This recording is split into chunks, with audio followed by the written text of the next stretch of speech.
He was known in the valley as the Blind Mountain Man, though blindness was never the word he used for himself. Eli Carter said the world had simply asked him to listen more carefully. He lived high above the town, where the road thinned into gravel and then disappeared into pine needles and stone. People passed his cabin on their way to nowhere in particular and rarely stopped. They assumed a man without sight had nothing to offer them.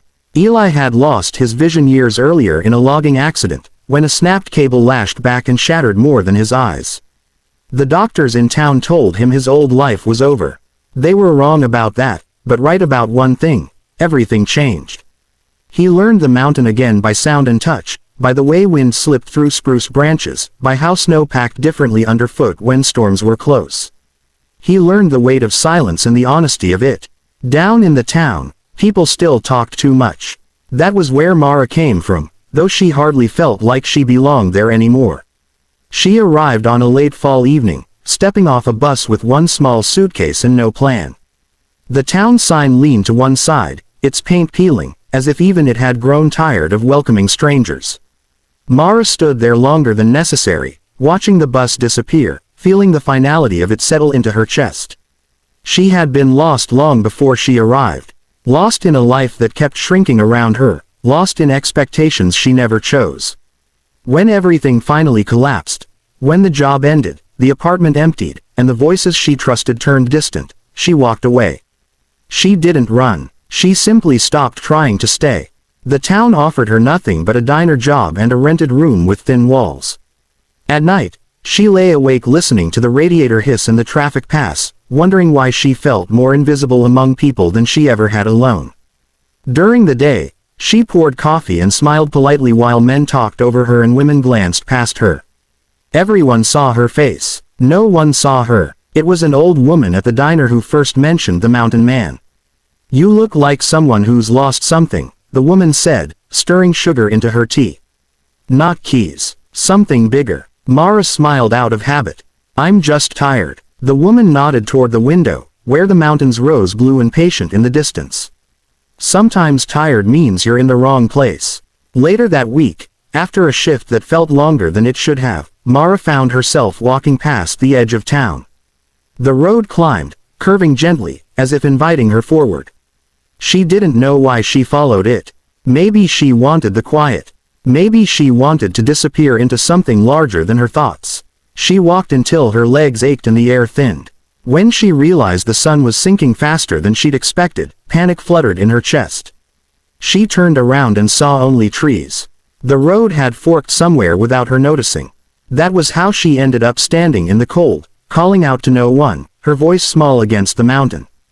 Eli heard her before she saw the cabin. The sound of a human voice on his land was rare enough to make him still. He listened, tilting his head, separating fear from distance, breath from words. She wasn't calling for help loudly, but there was something in her tone that told him she needed it anyway. He took his walking stick and followed the sound, moving with the confidence of someone who knew every root and stone. When he spoke, his voice was calm, steady, as if he'd been expecting her. "You're a mile past where you meant to be," he said. Mara jumped, spinning toward the sound. She saw a tall man with a weathered face and clouded eyes, standing as comfortably as if the dark didn't exist. I'm sorry," she said. "I didn't mean to." "Don't apologize," Eli replied. "The mountain doesn't mind visitors. It just likes introductions." He turned slightly, angling his ear toward her. "You're cold. And hungry. My cabin's close." She hesitated. Everything she'd been taught warned her against strangers, especially ones living alone in the mountains. But there was no threat in his voice. No curiosity that felt sharp or demanding. He spoke as if her presence simply was. "I'm blind," he added, almost as an afterthought. "In case you're wondering what kind of danger I pose." Despite herself, Mara laughed. The sound surprised her. The cabin was simple and warm, smelling of wood smoke and pine. Eli moved around it with practiced ease, setting water to boil, handing her a blanket without missing her outstretched hands. "You don't look lost," he said after a while. "You feel lost." She swallowed. No one had said it so plainly before. "I don't know where I'm going," she admitted. "Most people don't," Eli replied. "They just walk faster so they don't have to notice." Mara stayed the night, sleeping deeper than she had in months. In the morning, she expected awkwardness or questions. Instead, Eli offered her breakfast and pointed her gently back toward the road, describing the turns with such clarity that she wondered how he'd ever been called blind. She returned the next day, and the one after that. They talked without pressure. Sometimes they didn't talk at all. Eli never asked her to explain herself, never tried to fix what she hadn't named.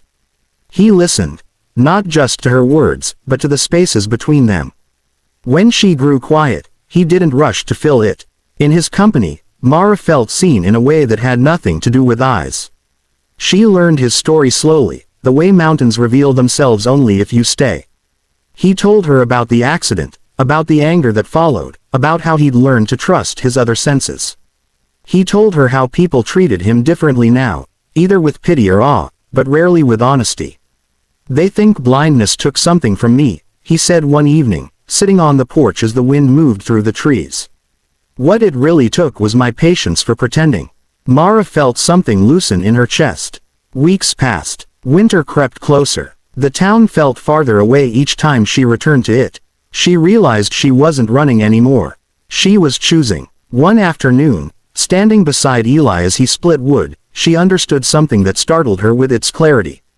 He saw her fear, her doubt, her strength, and her hope, not as flaws to be corrected, but as truths to be respected. He never tried to shape her into something else. "You see things," she said softly.